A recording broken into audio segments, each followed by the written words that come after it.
Dans une conférence, l'historien Christian Petit-Fils affirme que Jésus aurait prêché pendant 3 ans et qu'il serait mort le 3 avril 33. Nous ne pensons pas que cette affirmation soit juste. Nous vous invitons donc à nous suivre pas à pas dans notre raisonnement en essayant de rester au plus près des textes, de la logique historique et du bon sens. Première question, pourquoi n'y a-t-il en réalité que 2 dates possibles ? Tout d'abord, il faut comprendre que le débat ne porte pas sur une multitude de dates, mais uniquement sur 2 possibilités, le 7 avril 30 ou le 3 avril 33. Les évangiles sont unanimes sur 3 points. Jésus est mort un vendredi, à la veille du sabbat, au moment de la Pâque juive. Or, les calculs astronomiques montrent que sous le gouvernement de Ponce Pilate, seuls 2 vendredis de Pâques sont possibles, le 7 avril 30 et le 3 avril 33. Toute autre date est donc astronomiquement impossible. Deuxième point, la date de naissance. Sur ce sujet, nous sommes d'ailleurs largement d'accord avec Christian Petit-Fils. Une naissance autour de l'an -7 est très plausible car il existe des phénomènes astronomiques réels à cette période et ils correspondent bien à la tradition de l'étoile observée par les mages. Sur ce point, il n'y a pas de désaccord majeur. Le vrai désaccord concerne la durée de la prédication. Le cœur du problème porte sur la durée du ministère public de Jésus. Dans les 3 évangiles synoptiques, Matthieu, Marc et Luc, une seule Pâque est mentionnée. Le récit est très resserré et tout semble se dérouler sur une période courte.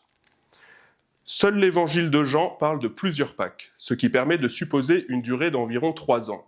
Or, l'évangile de Marc est généralement considéré comme le plus ancien. Il rapporte la prédication de Jésus de manière très directe, probablement à partir des souvenirs de Pierre. Il est difficile d'imaginer que Marc ait oublié un détail aussi majeur que 3 années entières s'il en avait réellement eu connaissance. De plus, Luc précise explicitement qu'il a pris grand soin de se renseigner sur tout. S'il y avait eu 3 Pâques, donc 3 années distinctes, il est très étonnant qu'il ne le mentionne pas clairement. Il faut aussi prendre en compte une logique humaine et psychologique. 3 ans de prédication, c'est long. Les apôtres auraient eu le temps de s'habituer, ils auraient vu de nombreux miracles, ils auraient commencé eux-mêmes à prêcher largement. Or, dans les récits, ils sont constamment surpris, dépassés, incapables de comprendre la mort et la résurrection. Tout se passe comme s'ils découvraient Jésus en même temps que les événements s'enchaînent rapidement sur une période courte. L'évangile de Jean introduit également un élément absent des autres récits, la résurrection de Lazare. C'est le miracle le plus spectaculaire et celui qui, selon Jean, déclencherait la décision de tuer Jésus. Pourtant, aucun autre évangile n'en parle et Paul n'y fait jamais référence. Il est donc légitime de penser qu'il s'agit d'une construction théologique destinée à illustrer une vérité spirituelle plutôt qu'un événement historique déterminant. Il y a aussi un problème de cohérence dans la chronologie de Jean concernant le temple. Jean place la purification du temple au début de la vie publique de Jésus. Mais alors, pourquoi les autorités auraient-elles laissé Jésus agir librement pendant 2 Pâques supplémentaires ? Aurait-il chassé les vendeurs du temple à chaque fois, ou bien les autorités auraient-elles respecté sa demande ? Ce scénario manque de cohérence. Dans les évangiles synoptiques, au contraire, Jésus chasse les vendeurs du temple, les autorités réagissent immédiatement et l'arrestation suit rapidement. Ici, la logique historique est beaucoup plus forte. Enfin, un dernier argument souvent sous-estimé concerne l'âge de Jésus.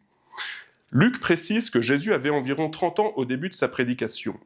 Si Jésus est né vers l'an -7 et mort en 33, il aurait eu presque 40 ans. Il est difficile d'imaginer que Luc aurait écrit que Jésus avait environ 30 ans pour quelqu'un approchant de la quarantaine. En revanche, une mort en avril 30, après une prédication d'environ 1 an, donne un âge d'environ 36 ans, ce qui reste compatible avec l'expression de Luc. En conclusion, nous apprécions beaucoup le travail de Christian Petit-Fils, mais sur ce point précis, nous pensons que son affirmation est trop catégorique. La date du 3 avril 33 repose sur un évangile tardif, suppose une prédication longue, peu cohérente, et pose un réel problème d'âge. La date du 7 avril 30, au contraire, s'accorde mieux avec les évangiles synoptiques, respecte la logique des textes, la psychologie des acteurs et reste compatible avec les données astronomiques.